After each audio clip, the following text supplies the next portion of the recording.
Okay, now we're going to look at a concept called rate of change, and it's very important that we understand this principle before we go further into looking at our AC sine wave. So for this illustration, I'm going to just use this simple lacrosse ball. And all I'm going to do with this ball is I'm going to throw it in the air and catch it again. Okay? Now, if we graph what just happened over time,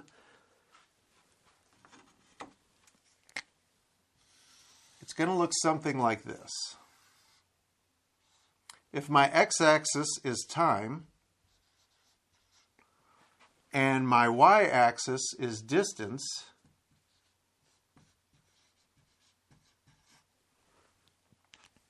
we're going to wind up with a graph that looks something like this. Okay, that should look a little familiar to us. But now we need to understand the difference between the distance that the ball traveled and the rate of change that the ball went through. Okay? So when I very first threw the ball, that's when the greatest rate of change occurred, which is right here. In fact, at the exact instant when I was throwing it up, the rate of change was at its maximum, which would have been straight up and down. Okay? That's only for a exact fraction of a second. Once it leaves my hand, it already started slowing down. So there was a rate of change that happened by me forcing the ball up into the air. At this point, it's at its greatest rate of change. It's at its maximum. So let's just give it an arbitrary measurement. Let's just say it was 9. Okay? So that's the rate of change that was happening when it left my hand. But the distance from my hand was 0 at that point, right? I'm still... So the rate of change was the greatest when I was at 0. Okay? So let's go up the graph a little bit. What's happening right here? Okay? A small amount of time has changed. What we want to do here is we want to draw a tangent line. And very quickly, a tangent line, the easiest description for this is for a circle. If you take a circle with a radius and you draw a line that is 90 degrees to that radius, that is its tangent. Another way to think about it is if I had this ball on a string and I'm winding around in a circle and all of a sudden I let go, it's going to go in a straight line, correct? That's the tangent line to the point at which I let go of the string. Well, along this curve, there are ever-changing tangent lines. And if I, right here, draw a tangent line, my slope is already starting to decrease because my rate of change is starting to decrease. Now, at that same point, my distance from my hand is increasing. So let's just arbitrarily say that this is 3 inches from my hand, okay?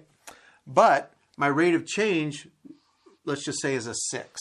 I'm not even going to put units on it. It's just a 6, okay? This is just for conceptual purposes. So down here, my rate of change was at its greatest and my distance was at its lowest. I'm starting to get more distance, but my rate of change is actually decreasing. Okay? If I go up farther on the graph, let's just say here,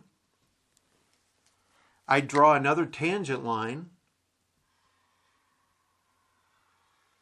Okay, that line is decreasing in slope. You can see what's happening to that line. That line is starting to flatten out. Okay? But I've also, at that same point, from this point to here, I've increased some more. So let's just say this is 7 inches, okay? But my rate of change has fallen to 4 now. Again, we see the relationship between that magnitude, the distance from my hand, and the rate of change. They're opposing one another, correct? Until we get to the very top here. And what's happening here? Where's the tangent line? This is very important. The tangent line is going to be dead flat. What does that mean? There's no more rate of change at that point. Once there's no rate of change, that means that the ball is no longer going to be going up. It's going to start coming down. But where is my distance? That's the greatest distance that I traveled from my hand. So I'm just going to say that this is 9, okay? And my rate of change is 0, okay? And then we get the reverse effect. Our rate of change starts increasing because gravity starts pulling on the ball, and at this point, the ball is, just for a fraction of a second, is dead stopped in the air. Well, now gravity starts working on that ball and starts pulling it down, and the rate of change starts increasing and increasing and increasing. That's why my slope keeps increasing here, but my distance is decreasing at the same time. So I wanted to go over that because that is a very important relationship to understand between magnitude of a graph like this and the rate of change. So now that we have looked into that, let's go back and look at our AC sine wave and study that a little bit further.